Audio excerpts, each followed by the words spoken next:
Hey, welcome everybody. I am Geary, the strongest Oni around, and I'll be here streaming some art for you for today. Um, Today I'm being I'm going to be working on a some skill icons from a game I'm currently developing. Uh, I tried to do a little bit of work on this, or rather, stream a bit of work on this yesterday. However, something went wrong. I hadn't quite figured out how to do the scheduled stream thing yet, and I unfortunately ended up losing the stream. I did not lose the icons though. We that I worked on yesterday, so I will be able to share the finished product of yesterday with you guys, even though I wasn't able to share the actual process. Now, um, just a kind of quick overview of the game, just so you guys can be on the same page and kind of understand what's going on and stuff. Is the game I'm currently working on is a turn-based bounty hunting game. How it how it works is you will get contracts to go out and track down and apprehend specific individuals. The goal of the bounty hunt is to capture the target and bring them back alive. As a result, we will be using a few specialized skills. The player has a few specialized skills to accomplish this goal. Killing the target in the game will result in not getting in having dramatically reduced rewards from whatever quest you were out doing. And obviously, you don't want the target to kill you either. So it's going to be a fine balancing act of trying to capture the target while keeping them alive and keeping your own team alive. However, in order to make this a little more interesting, so players aren't simply just spamming the capture skill over and over and over, we have added the capture skills will be scaled off of things like the character's current HP or other factors. We can get into some of those other factors a little later here, but for now, let me get into the into Photoshop, and we can actually show you what's going on a little bit. All right, so here we are in Photoshop up here, and I'll zoom in. I have the skill icons I developed yesterday. These are for 6 skills in the game. Here we have an icon for a claw attack. And here, let me just delete. Yep. Yeah. So this was a claw attack. This is a an attack granted to specific characters who may have who or specific races in the game that might have claws. For example, the Nekomata race in the game starts with claws, so they can choose to use claws instead of equipped weapons when they attack. Have slightly better multipliers for their raw strength than an equipped weapon would, but obviously they don't get any bonuses from having a good weapon equipped.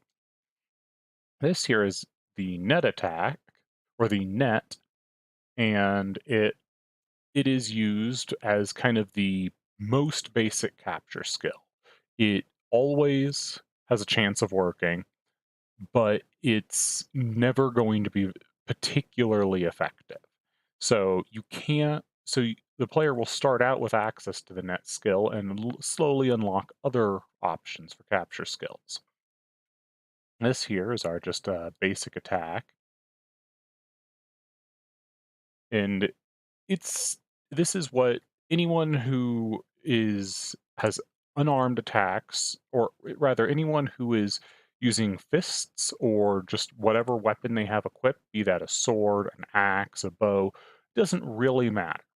It's just, it is kind of the catch all for I am doing damage to the enemy and nothing else fancy. We have a single target heal, And today we will be working on making a multi-target heal as well. Over here we have our taunt. This here is a defensive skill that will be used to, well, encourage enemies to attack whoever is using the taunt.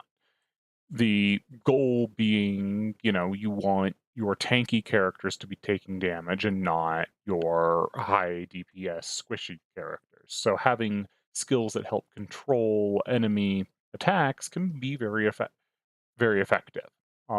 This here is a crit rate buff.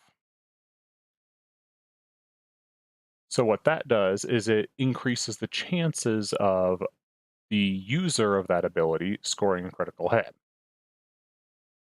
And that'll be a skill that elves show up with naturally, as they are a in the lore of the game. They are very precise, very accurate characters. So having that skill to dramatically increase their critical hit chance will help them a lot. Now, I would like to briefly talk a little bit about why we've got why the icons are what colors they are and stuff like that, and what's going on there.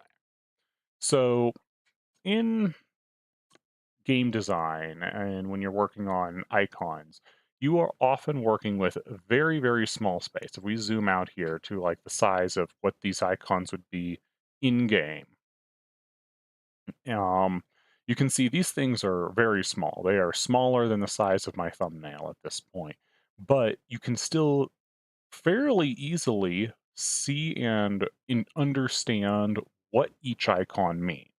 The claw still looks like three slash marks. The net still looks like a net. The basic attack still looks like some kind of slash and a blood splatter. The critical hit is still these kind of yellowy stars. The heal still is very clearly a heart. And the taunt is still very clearly an individual shouting. How we go about accomplishing this has to do completely with uh, color and silhouette. So when you're doing icon design, to make them easily readable while small, the most important aspect is having a very strong silhouette.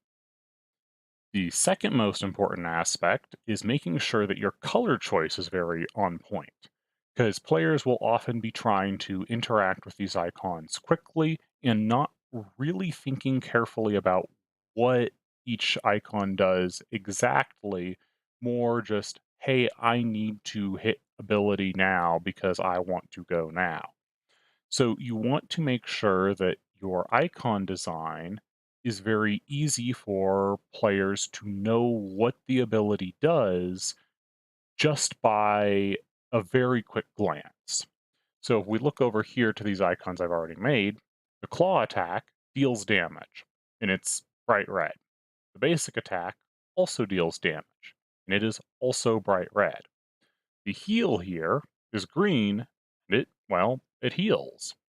The taunt here is blue, and it provides a defensive buff to the caster. The crit rate buff is yellow, and it provides an offensive buff. And then the net is orange. Now, I'm going to talk a little bit about the color theory behind what's going on here. So what I've done is I've broken the color wheel into sections here, and we have damage as red. So all of my skills that are dealing damage primarily as their goal will be bright red. As damage is kind of the most important thing to end most fights, since not every fight's going to be an attempt to capture a target, but many of them will. So, and then I took the next most intense color, and the reason we went with damage or red as damage is red is a very passionate, highly aggressive color. All the warm colors, so red, yellow, and orange, all have a bit of a, so we can kind of back that back that feeling up with, or rather back up the feeling of the icon itself by using a color that is appropriate. So the next one we have is the capture skills on orange. The reason we chose orange here is the capture skills are the second most important skill for ending a fight. So they are explicitly aggressive, as it is you using the capture skill on an enemy to capture them. Once you have successfully captured them, you have removed them from the battle. They are no longer a concern in the battle. So, yeah, it ends the fight. So they get orange, but they're not near quite as aggressive because they don't always work, and if they fail, they're not really going to do a whole lot to the combat. The enemy's still going to get their turn after and all that. So making them orange, i.e., the one step down from red on that aggression ladder, is a good place to put them. Now, next we have our yellow skills, which are our offense buffs.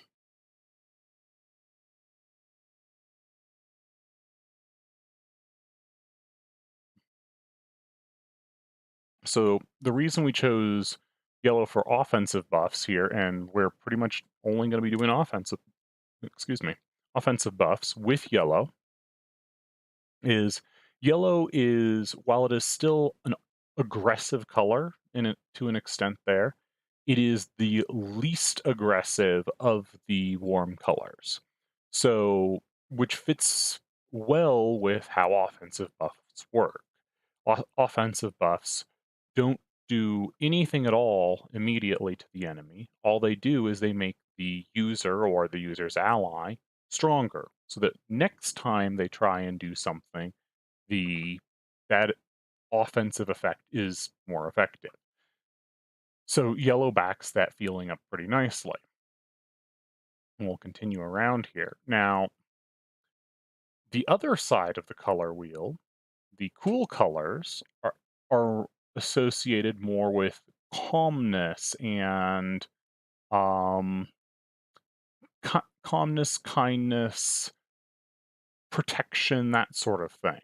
So we can easily go, okay, or life, that light, like greens are associated with plants and life, blues are associated with water and life a lot. So we get very rejuvenating and defensive colors there. So we're assigning healing effects to green.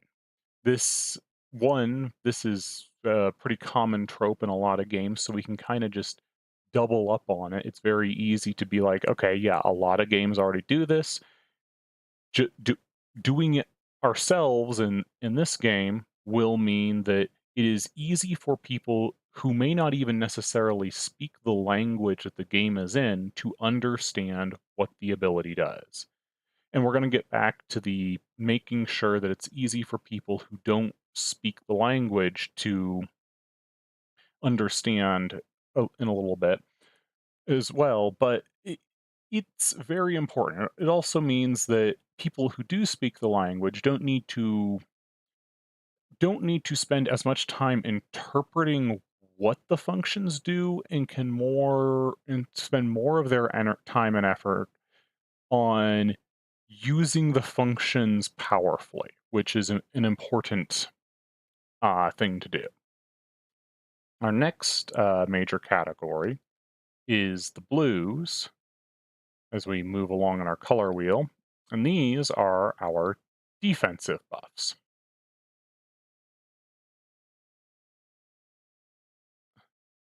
So blue here is kind of the dead center of the cool colors, and thus the least on the offense side. It, as a result, it just makes a good choice. It's a color often associated with things like royalty. and it's used in a lot of flags, for example. But by putting it here, by making all of our defensive buffs blue, we can easily tell the player, hey, whenever you press this button, it's going to mean that your team has a better chance of not dying. Doesn't necessarily mean that their team won't die, just better chance of it. And finally, one that we don't have an example of yet, but we will be making a couple today, we have our purple, which purple is in an interesting place because it is between blue, kind of our most defensive abilities, and red, which are our most offensive abilities. So what we're going to do is we're going to make these um, debuffs. So when you use a purple skill, you can reliably know this is going to put a lingering effect on the enemy. It, that lingering effect could make the enemy's attacks weaker. It could do something like make the enemy lose health over time. It could make the enemy not recover health or make it harder for the enemy to recover health. It could slow the enemy's turns down, make them skip turns, make it easier to capture them. Stuff like that. The general idea just being that whatever that debuff does, it is either going to make your team more survivable or make it easier for you to do damage. So it lands very nicely there in that purple range.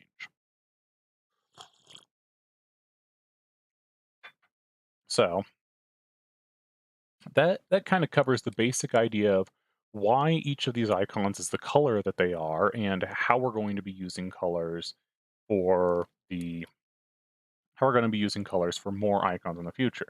Now, keep in mind that this is icon design. This specifically is applying to how you apply color theory to icon design. It has something, though not a lot, to do with how you would use color theory for, say, making a painting or something. It it is very explicitly purpose tailored to do one job, which is convey a a lot of information about one instance of an ability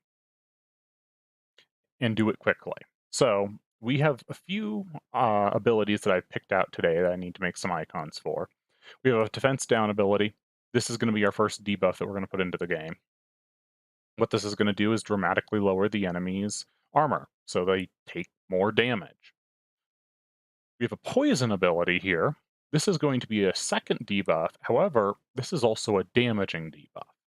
So we will be using both purple and red in this particular icon's design so that we can clearly convey, as we will have established the language, that debuffs are purple, but damage is red.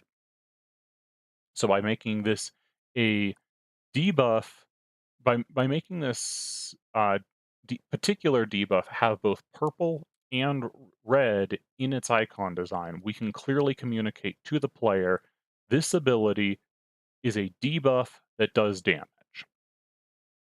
And we do that purely through color. I could come in here and just do that, and by the language that we have established, that is assigned to a damaging debuff. But we will do something a little cleaner than that for the actual ability. Next, I want to do a team heal. We obviously already have a single target heal, but having a team-wide heal will be quite useful. So this will target every single ally on the board and heal them for a very small amount. So we will need to, when we design this icon, somehow communicate that this is both a heal, which we'll do through the green color, and we will need to communicate that this hits everyone on the party, not just a couple people. So I have a few ideas for how we can do that, but we will need to convey both of those pieces of information. Next, we have a stun attack. This is another debuff, but this is primarily attack. So, similar to poison, we are going to be using both purple and red in its design. However, this is an attack first with a debuff that occasionally happens in addition to the attack. So we will be flipping the percentage of purple to red. So it'll primarily be a red skill with with a few purple elements in it, whereas the poison will be primarily a blue skill with a few red elements in it. Next, we have defensive stance. This particular ability is going to dramatically increase the chances of successfully blocking an incoming attack. How the game's mechanics have been set up currently is successfully blocking an incoming attack reduces the damage taken by half. So, being able to turn on a defensive stance will dramatically increase the chances you have of blocking incoming attacks, thus reducing the chances of you taking damage. And this is a pretty straightforward, just blue buff for the blue defensive buff for the party, or for not for the party, but for the single individual using it. And finally, we have our second capture skill that we're putting in. This is Tranquilize. Now, Tranquilize is going to be the first capture skill that utilizes something other than just raw enemy HP as the capture factor. So the net there, when the enemy has full HP, cannot capture them. But as the enemy gets lower in HP, the net starts to have a small chance of successfully capturing. With every percent point that the target loses, the net has a slightly higher chance of capturing. Tranquilize, however, will have a very, very low chance of capturing, basically none when the enemy is at full HP. Not quite none, probably about 5% off the top of my head. I'm not completely decided, but close to that. And however, if the target is poisoned or has some other debuff on them, like poison, and I don't know exactly what debuffs I'm going to put there, but poison will be one of them. The chances of successfully capturing the target will shoot up dramatically with Tranquilize. So, using Tranquilize on a full HP target will do basically nothing if there's no debuff. But if you use Tranquilize, if you poison a target and then use Tranquilize, you will have a very high chance of capturing them. The downside with an ability like Tranquilize is you need to take the time to queue up the poison from either the caster of Tranquilize or have someone else in the party be able to poison the target. In addition to having to queue that up, um it means that you have to spend more resources making sure you have access to both the poison skill and the tranquilize skill. It takes more time to set up, but it's easier, but if you put forth the effort to set it up, it is going to be more reliably successful than just throwing a net and hoping it works.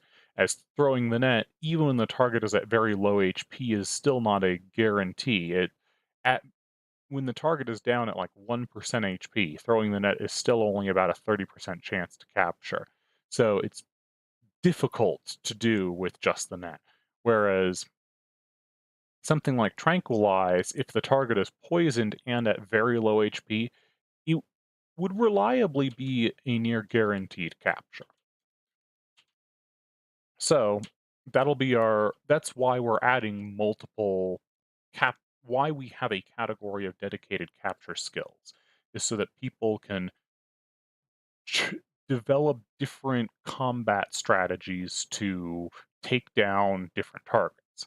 So, an important note about something like Tranquilize is if you're fighting, say, a zombie, which might be immune to poison, Tranquilize is completely ineffective, or is yeah, is completely ineffective because, well, you can't poison them to get the poison effect for Tranquilize to work.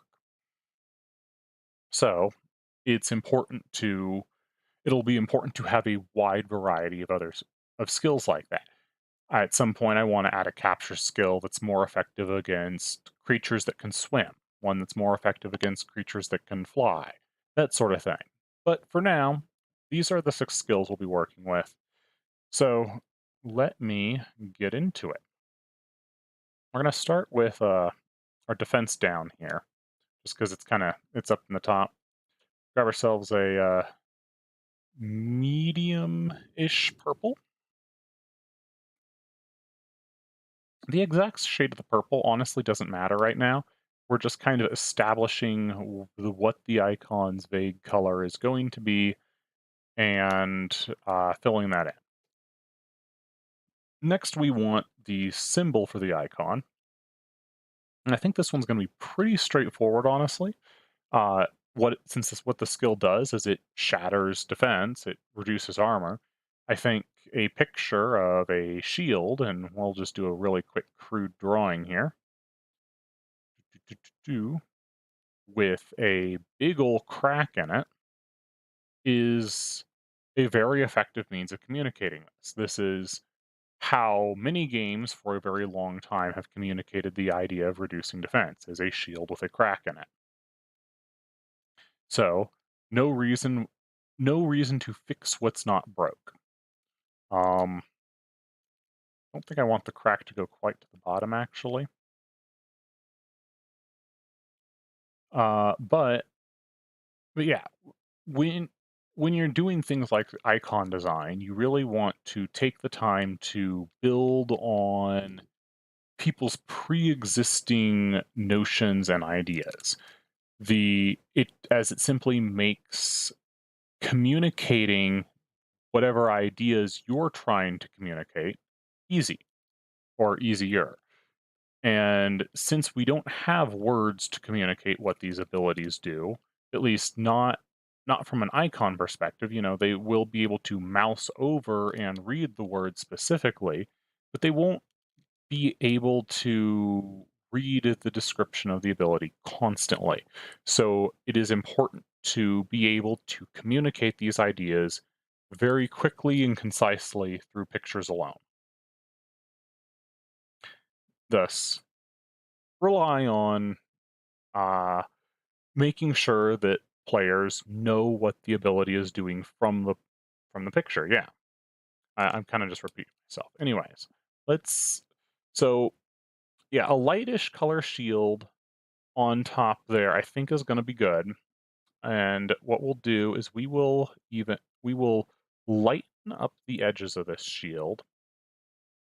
So that was on the wrong layer there. Yep, that was on the wrong layer. Okay, give me a second. We'll fix that. Bring that back. Grab that. There we go. So let's fix that top corner real quick. So what we're going to do is we're going to lock the opacity real quick, and then we're going to lighten up the edges of the shield. The reason we're doing this is to make the silhouette as strong as possible, because icon's going to be very small. You know, for many people, it's probably going to be less than 64 by 64 pixels, probably less than 32 by 32 pixels in the final game. So very, very small. We are talking, it's going to be like that on your screen, just this super small thing. So you need to be able to read it and understand what it's doing from super far away. Um, Anyway, so yeah, we'll lighten up the edge here real quick, and that will help the silhouette pop. And then we'll go in and we will darken out the background. Just give me a moment there.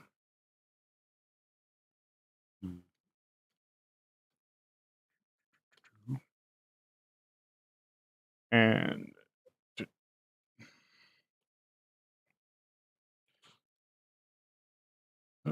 sorry, a little bit of background noise.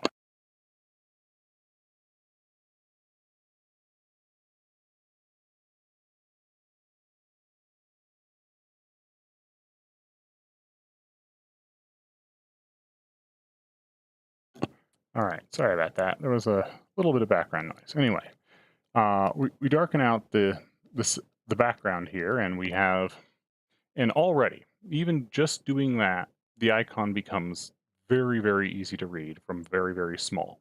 Like we can be super zoomed out. That's probably on my screen here all of maybe 20, 30 pixels across at most. So it is quite small, possibly even down to 16. And you can still tell roughly what that symbol is. It's like when the entire sheet is down to the size of a thumb, you can still tell, hey, that looks like a cracked shield.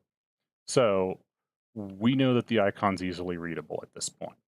So now we just kind of want to give the background behind it a little bit of flair to keep the icon from looking boring when you're zoomed in on it. And we're just going to give a little bit of a spin look to it. There's not really a motion that's going to feel particularly important with this one, or that's going to be particularly important to communicating the idea. So we can kind of get away with whatever um, motion we want in the background. So we're just going to give it some spin, a little bit of a clean that up. We'll come in and grab a little bit of a darker purple again. Put some more little swirlies behind it.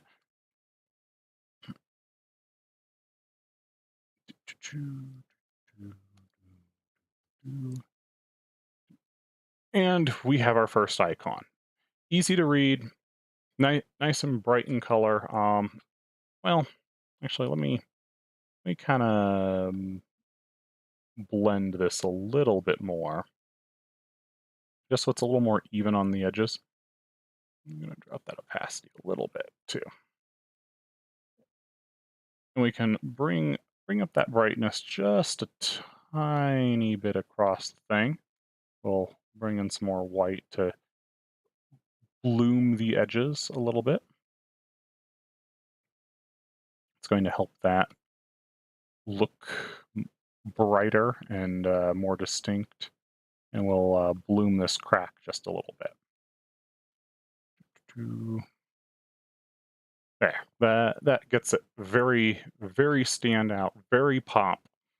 Super easy to tell what's going on, even when it's super tiny.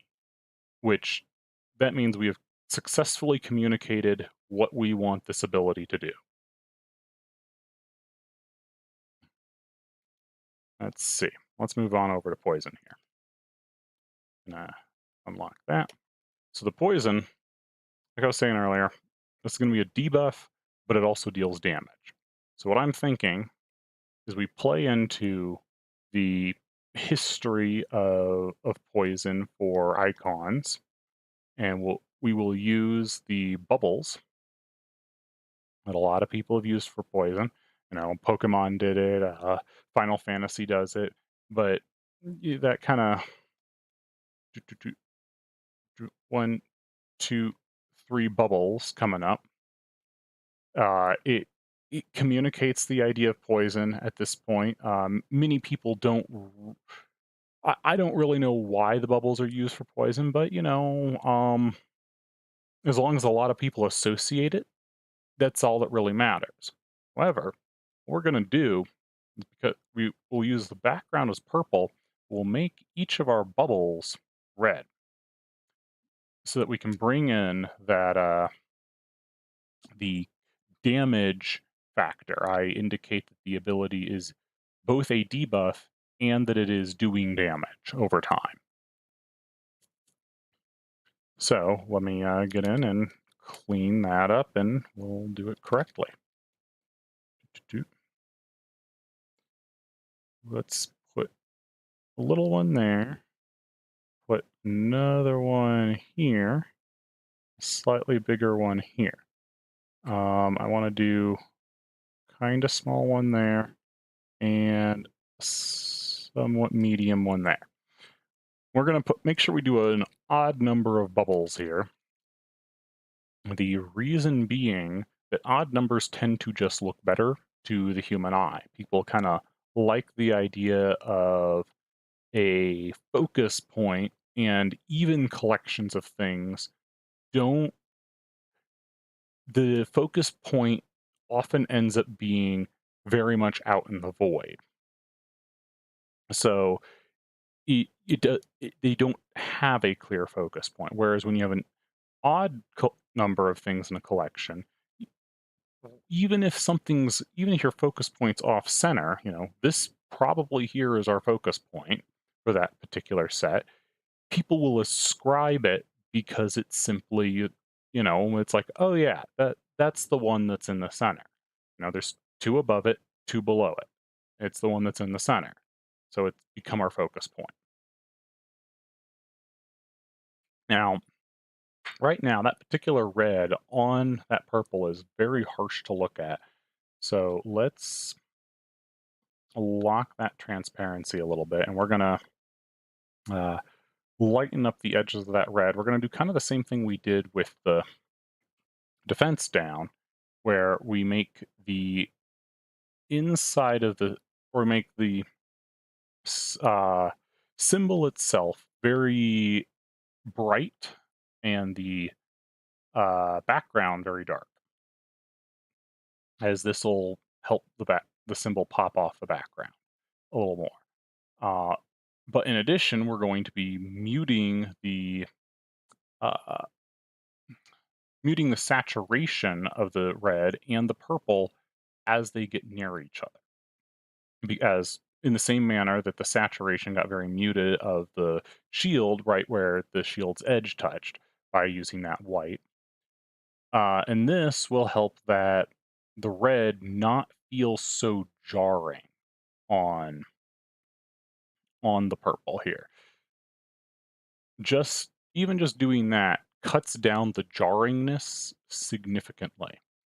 And it will get even better as we drop in the black behind it.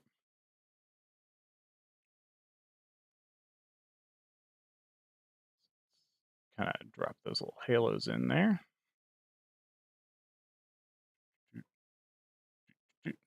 There we go. And that seems to work pretty well. And I think I am going to design the background as a whole to kind of have a semblance of this bubble effect. So we're just going to do these kind of bubbled blobs through the whole thing of the background, though we're going to try and focus that effect more around the red dots themselves. And we will come in again with the purple in just a moment to help bring that bubble blob look back.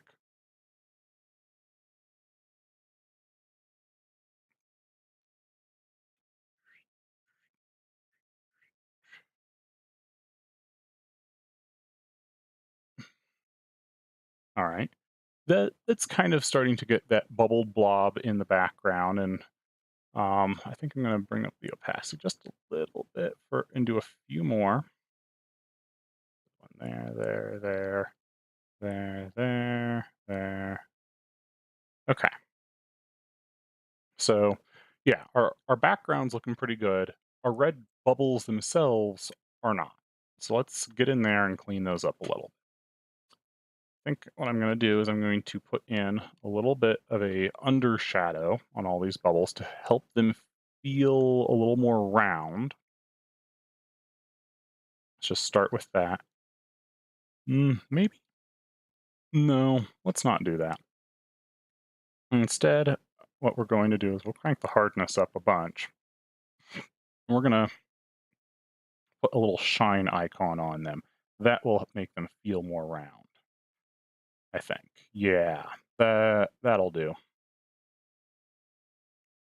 Come in here, and I think I also want to, I'll do it in a moment, soften the look of that kind of pink halo they've got.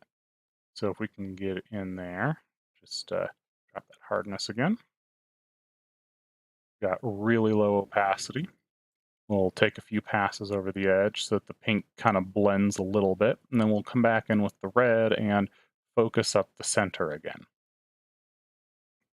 But already it's starting to become very easy to tell, hey, those are the symbol itself is becoming very easy to interpret what's going on. And I'll zoom out here in just a second. We can see how effective we actually were. But I think this is going to be quite clear what is happening here. Yeah. So if we zoom way out here, so it's nice and tiny, again, down to the size of the nail on my pinky finger, that symbol is still very easy to read. It is very clearly red bubbles on a purple background, which is easy to associate with, hey, that is going to do damage as a but as a debuff applied to the target over time. So fantastic. Additionally, you'll note that we have a collection of bubbles as opposed to like a single skull or something. The reason we went with the collection of bubbles is this helps convey the idea that it is multiple instances of a thing happening. We're going to cover that information a little bit deeper here in just a moment as we get over to the team heal. But by doing it as a collection, it helps convey the idea of multiple instances. Whereas if you do the single shield, like broken shield there, it does not, unfortunately, does not convey that idea very well. The single broken shield is very good at communicating, hey, one target will have their defense down. So that is very clearly what that skill is designed to do.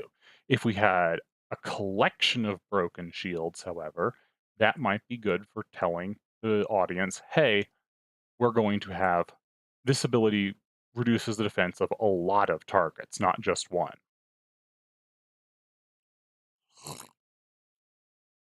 All right. So let's get into the team-wide heal now. Look that off. Grab the green we were using yesterday. We're gonna grab something a little bit dark, and we're gonna throw in the background real quick. Now, we have established that we are using the kind of heart and cross commonly used in video games for healing, as it the Red Cross kind of established this idea that a cross can is for medical attention. They, however, have a trademark on the Red Cross.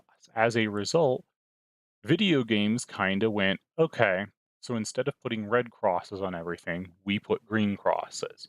There was actually several lawsuits over this well over a decade ago, but that's why that trend of green is healing, red and or green is healing and medical packs have green crosses in video games. That's where it comes from. So we're just going to kind of double down on that preconception because it's going to help us here. And instead of doing one big heart, we're going to do a collect, like what I was just talking about with the shield, we will do a collection of smaller hearts. This both indicating that it will heal for less per person, but it will heal multiple people.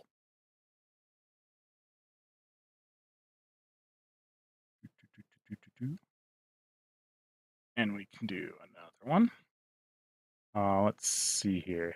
Yeah, let's do another one kind of here. And we want to make sure that we do these of different sizes and differently spaced. If they were all exactly the same size or all the exact same distance from each other, it tends to look unnatural to people. So by spacing them apart slightly differently, having two of them slightly closer and one of them slightly further away, it's going to help make it feel more organic. Um, it's just a weird quirk of people. I couldn't tell you exactly why brains work that way, but they do. I'm just going to duplicate that and put that like here, close-ish by. I'm gonna make it slightly bigger. If you want to create that as a clipping mask, merge it down, and then we're going to grab these two here, the close two. Come on, grab the close two, and we will move them over here, expand them just a little bit to fill the box, and then we're going to grab the big one, and we'll expand it a bunch and have it fill. A sec to turn snapping off, and we'll have it fill the box a bit more.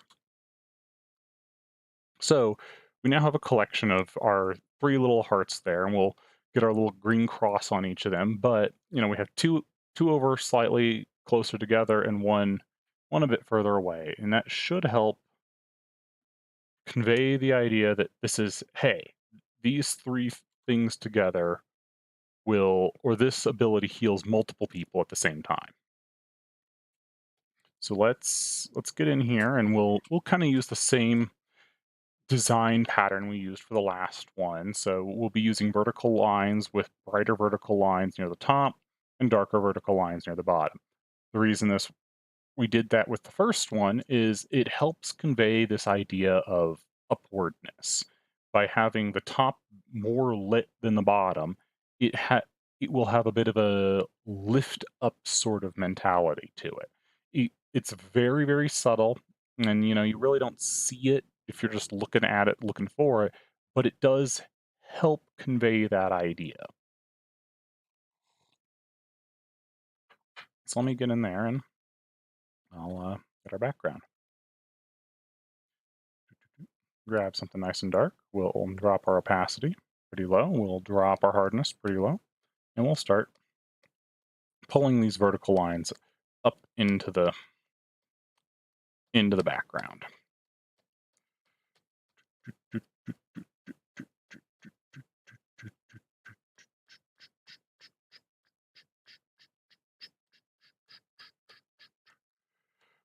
Okay, that we're gonna swap. We're gonna grab that.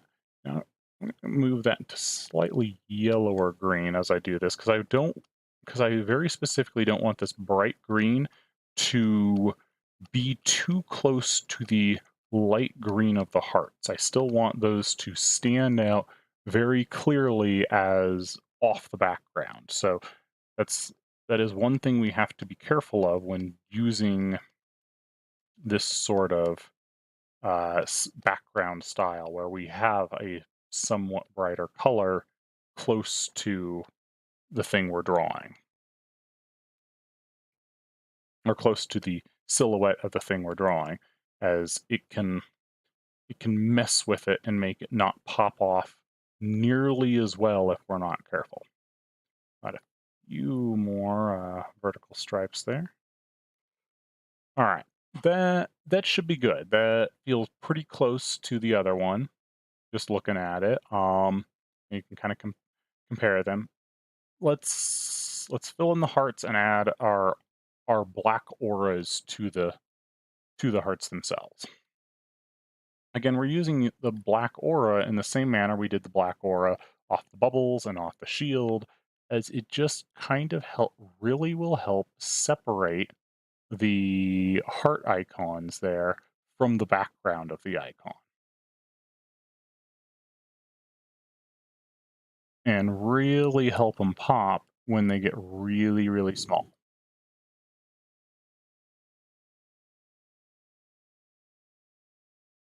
So we just kind of hand draw that in a little bit. Keep going.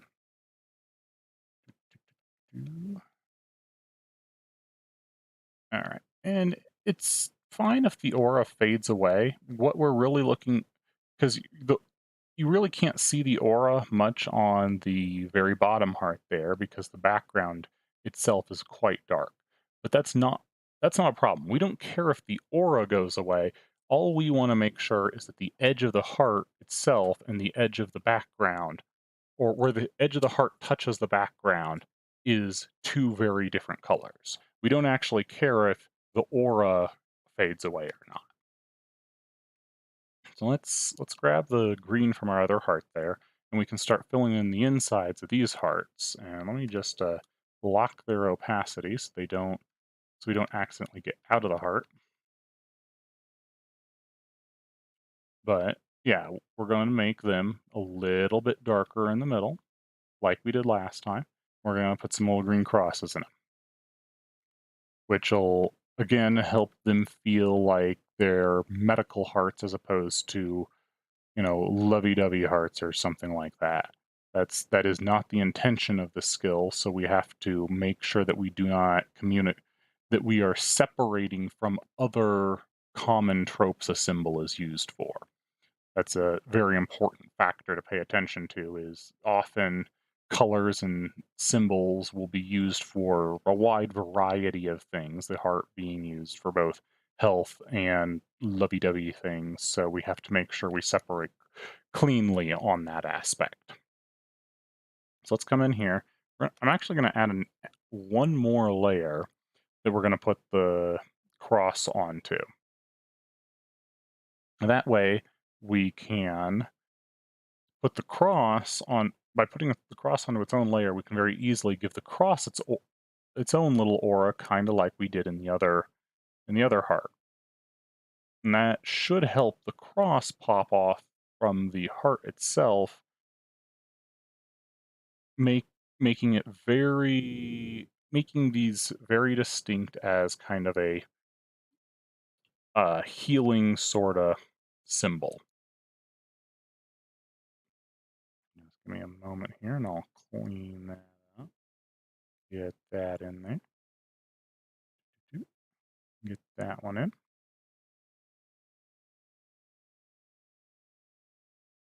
Okay. And just take a moment to sharpen the inner corners because they got kind of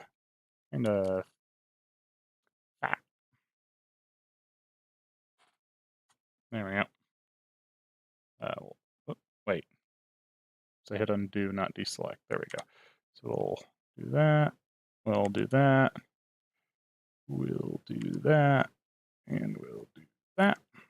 There. That gets that cross very, very sharp. Significantly more sharp than the others, actually, which I hope it's not a problem. We'll come in here. We'll sharpen this one up as well.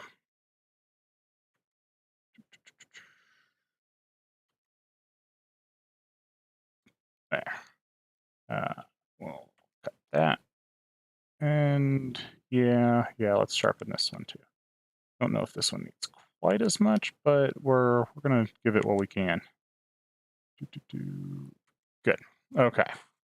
So that gets those, and now we can come in over here, grab a nice dark green, because we want, like I said, we were planning on making sure that the crosses themselves have a bit of an aura. We're going to drop our opacity pretty darn low.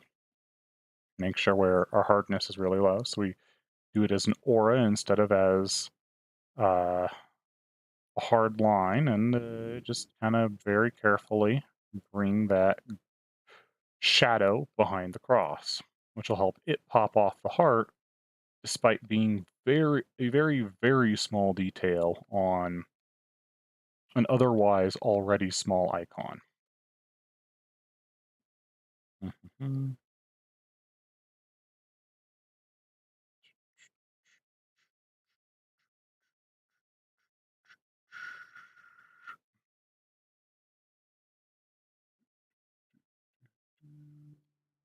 All right, there we go.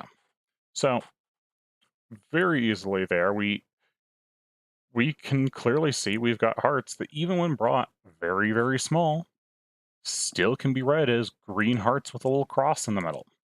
And that's pretty much our goal. Again, we can get it down to the size of a pinky thumbnail, and it's still very clearly three hearts floating there and a green symbol, which means we have probably done our job with that. It conveys the idea of healing multiple targets for small amounts.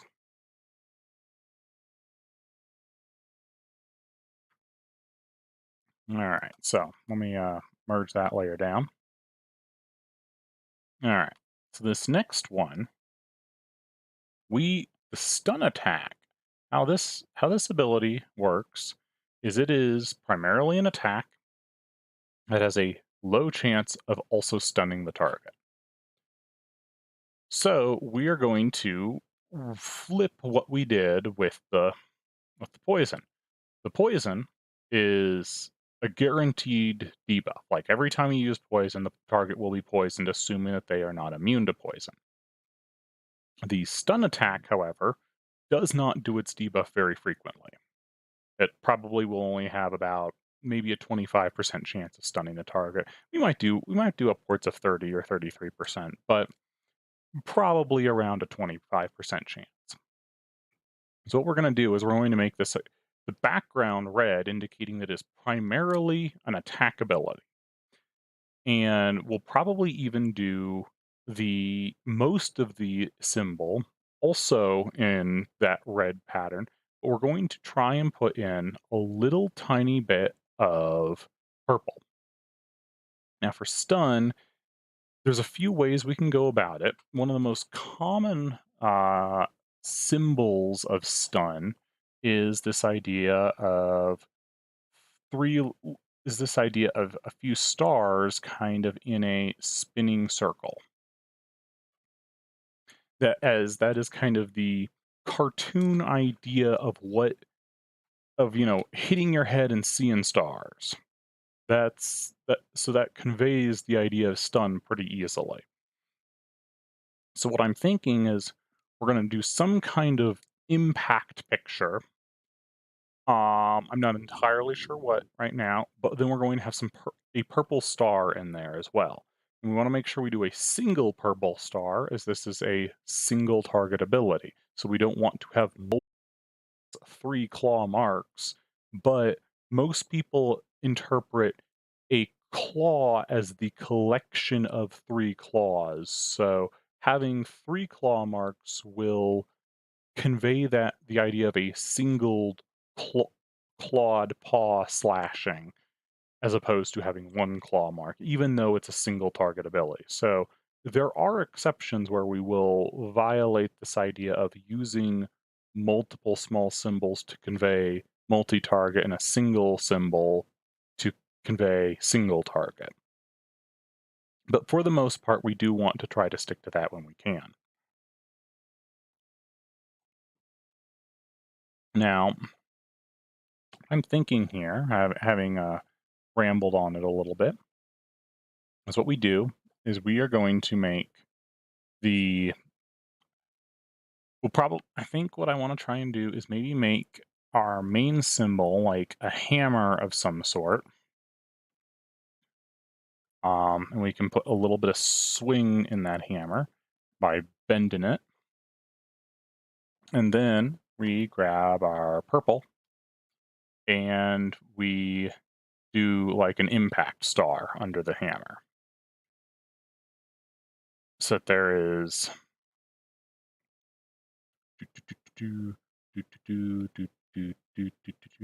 kind of like that. I think that might work. I don't particularly like that one. So I might need to play with some of the shades or something. Let's see if we throw in a darker red as our background and maybe do the hammer in a brighter red. Do kind of stylize that hammer even. Um, that maybe we could try doing the hammer in white, similar to how we did the other weapon. No, no, we can't do that. Nope, nope, nope, nope. Not doing that. Um, hmm. All right, so that doesn't work. What else could we do? Uh, Well, we have a bit of that idea of a blood splatter in the other one. So if we maybe do like a big splatter design so that it's got this idea of an impact.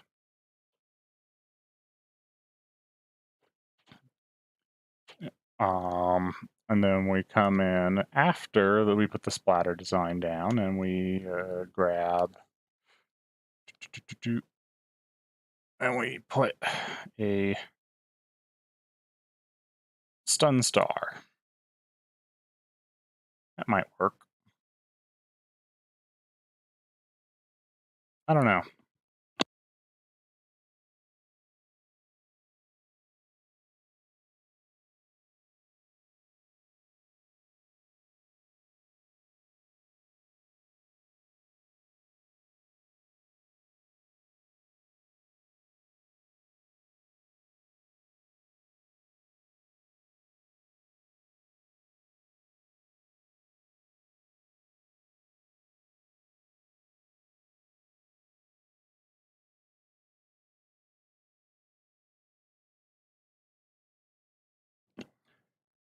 Yeah, I don't really know how I want to do this one.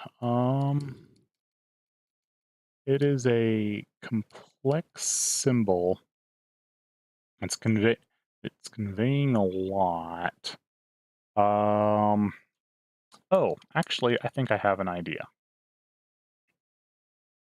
All right. All right. So let's get that. We're gonna toss down a red there in the background, and we're gonna grab kind of a black. And I think if we do like some shoulders, a head, and then bring in our purple for our star, I think that should work. Do, do, do, do.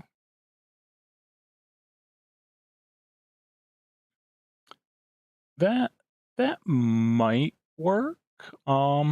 It's not the worst. I think it probably conveys the idea a little bit clearer than anything else we've discussed. So it's improvement. It is an improvement, even if it's not the end goal yet. Um, let's bring that up a little bit. Let's see here. uh, yeah, let's make that person's shoulders a little bit smaller for this one. Make that head a little bit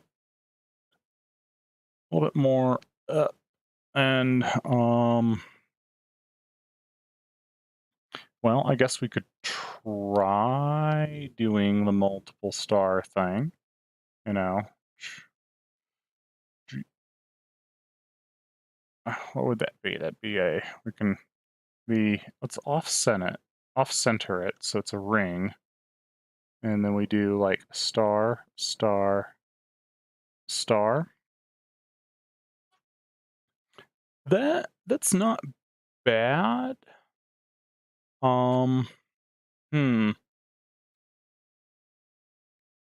It does get that general idea of the stun thing across, though it weirdly looks more like a halo right there. So that's not what we want.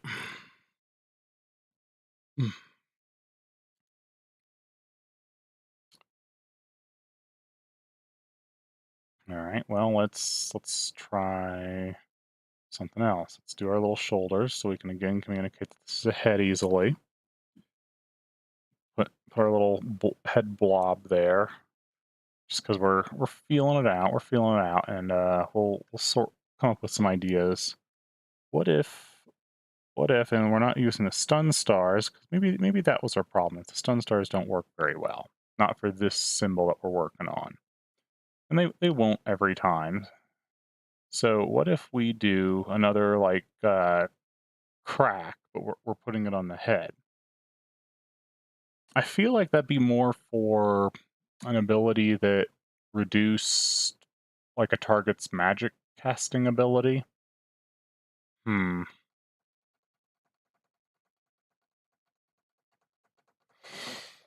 Okay. Well, you know what else is commonly associated with stun that's not instead of just stars? We could do a spiral. It's spirals can be associated with both like confusion and stun, but either one works, so we can try it. Let's try here. Let me open up some space. We'll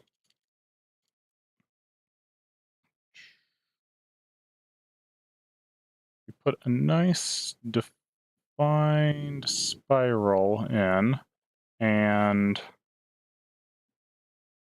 then put our person's head down here.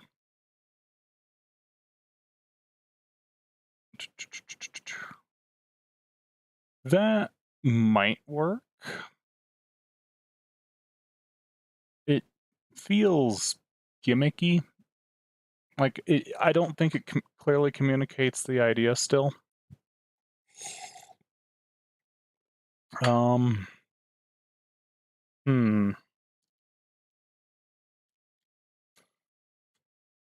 Because that feels a little more like confusion or something. So I don't know. I may have to go look for some reference and come back to that one, honestly. Let's move on a little bit. Don't want to spend too much time working on something where we're not making headway. Let's just mull over the idea and we can come back to it later. So, because sometimes when you think about one thing for too long, you run out of good thoughts on it. So what you should do is just move on and try and think about it later. You might have ideas down the road. So let's do defensive stance. Defensive stance, I think, is going to be pretty straightforward. It's going to be blue. It's going to have a shield. It's going to basically be like a blue version of the defense down. So probably like one of the easiest ones here to do. Let's do a darker blue for the background.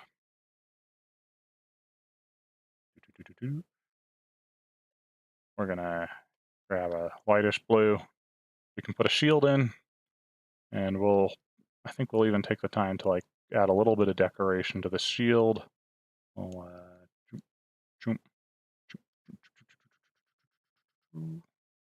do that. So, oh, don't want to put the shield on the background layer. Let's not do that. All right, let's let's do some sides into the shield. We'll do the bottom point real quick. We'll curve the top a little bit. Roughly sketch it in. And we'll come in with that eraser and kind of scrape these sides flat. Make that a nice even curved top. Scrape the corners in, the bottom corner in, so that also is nice and appealing. And then I am going to come in and do something a little weird here. Actually, I don't want a new layer like that. I want to new layer via copy that. We're going to go Control T, scale that in. You can't see it right now, but we'll fix that in a moment. Lock that. Grab the dark blue, color it in, and then we can do that again. Grab the light blue, and we get a very nice, crisp, clean kind of border line there. That little frame line, it helps it feel more like a shield uh, rather than just kind of a random shape. So we can merge those layers down real quick. Now that we've got that, we will lock the transparency of this, switch the white on, drop that opacity nice and low, get some hardness down, and oop, just very carefully come in and brighten up the edges with some white. It'll, again, we've been over this. It helps pop that edge up, makes it nice and easy to see.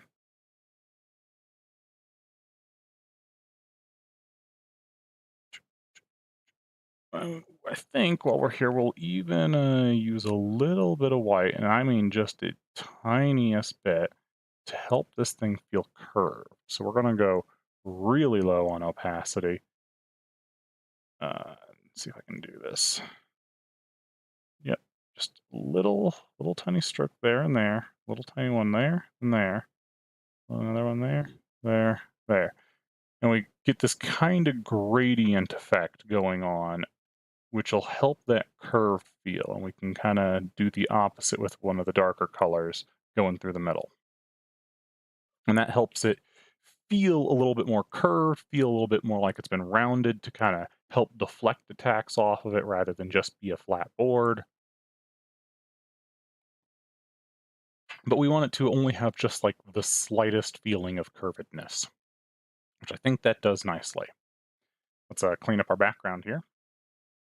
I'm going to be kind of the same deal, but in the opposite direction. So we get our nice. That's way too much opacity. So we get our nice dark aura around the shield to help pop off.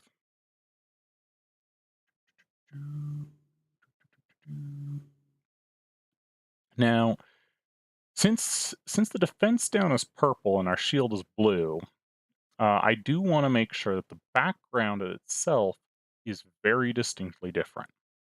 So what I'm going to do is I'm going to use kind of those radial lines that I've used for some of these as instead of the way I have did the background for the defense down, because you don't want people accidentally casting defensive stance when they want to reduce the enemy's defense, and you don't want them doing the opposite, casting a defense down when they want to increase their own defense.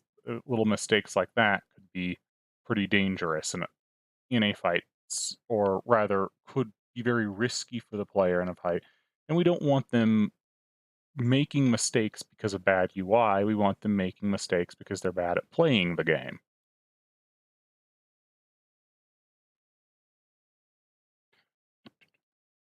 We want them to feel like they're responsible for their mistakes, not me. So, yeah, by using the radial line technique here, which well, I think will come in and brighten some of these up, we can help make it makes the shield kind of look like it's radiating light and stuff, but it will also help make it feel more distinct from the other ability we have that has a big shield in it. And that's how we can get the shield, this idea of the shield being used for both the offensive and defensive, or both buffs and debuffs without confusing the idea too much. And that's something that's really gets important with icon design, is you really have to avoid confusing the player, because if your icons get too close together in what the picture is, you're out of luck. You're done. Like, if the player can't tell what they're looking at because you have too many icons that have a shield in them, and the shields aren't distinct enough, you your player is going to make mistakes. They're going to be unhappy with the game because they're making these mistakes. And even if the player couldn't tell you directly why, they're going to want to stop playing. So if we zoom out quite a bit, I think those two look quite different from each other, the two shields. The blue shield overall is a brighter icon because of the radial lines on it, but the shield itself is not nearly as bright as the purple shield.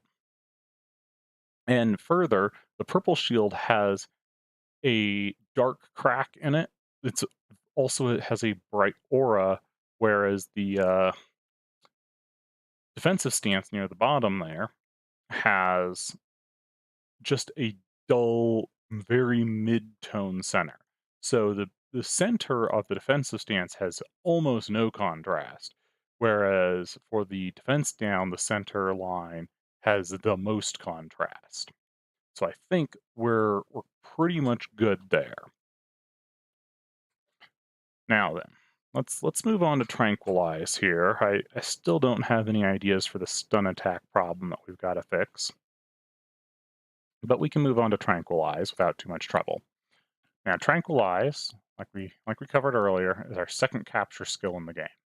So we're going, so it's got to be orange, and because this one's poison based, I think this one's going to be super simple to make. Actually, I'm gonna make it orange. We're gonna come up here to our red circles, get a new layer. That is not the red circle layer. We're going to get a new layer. We're going to drag it down. And then we're going to do just a little bit of color adjustment. Just slide that very slightly towards our orange. I believe that was slightly too much, I think. Very slightly towards orange. About there. That's still a little in the red. All right, that's close-ish, I think. Let me just color sample that. Nope. Oh, that was going the wrong way, wasn't it? No wonder it was so far, and it felt like I was going. We want to go that way. Ah, that's much better. That's why we couldn't find an orange, is we were going the wrong way. Anyway, yeah, that starts to put us closer to orange. Let's go just slightly more orange. There we go. So now if we color sample that, yeah, that gets us pretty dead center in the orange. So we simply by making it orange, we know it's a capture skill. By putting the poison bubbles in there, we can say, hey, this is a capture skill that works better with poison. We don't really actually have to say anything else in the design whatsoever. It's pretty much done that by simply doing that little tiny combination.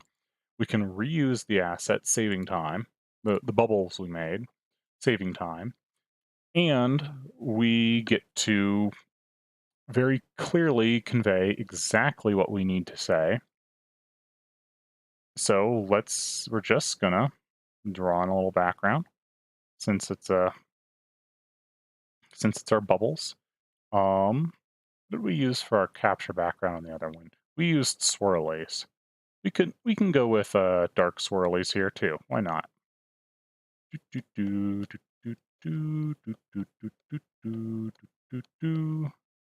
Gonna just toss those in real quick, and that should wrap up this icon without too much trouble whatsoever. We'll come in and bring some more of the orange in just a moment. Help pop that just a little bit more back the direction we're looking for. Let's bring our opacity up just a tiny bit. There we go. We can get the swirlies just slightly more defined with a single stroke rather than having multiple weirdly overlapping strokes. We got to be careful not to lose too much of the icon, the symbol shape, the little bubbles there. So let's enhance their aura just a little bit. Just so they stay popping off their background pretty nicely. And I do think I actually also want to vignette this one.